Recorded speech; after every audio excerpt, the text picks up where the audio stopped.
चलेंगे कराची, जहां औरंगी टाउन में MQM पाकिस्तान की जानिब से जलसे का इनेकाद किया गया है और खालिद मकबूल सिद्दीकी जलसे से खिताब कर रहे हैं।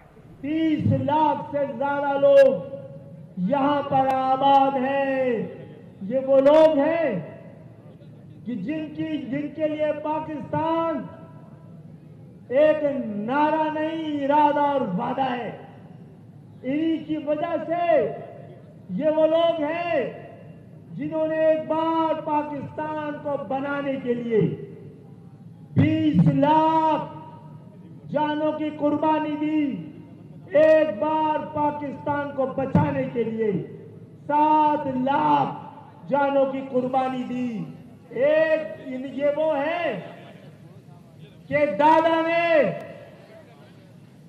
अपनी जा पैदाइश हिंदुस्तान छोड़ा कि वो उनका नारा था पाकिस्तान बनाएंगे। बाप ने अपनी जा पैदाइश मशरिकी पाकिस्तान को छोड़ा कि वो पाकिस्तान नहीं रह गया था, बांग्लादेश बन गया था। दादा ने कहा पाकिस्तान बनाएंगे। बाप ने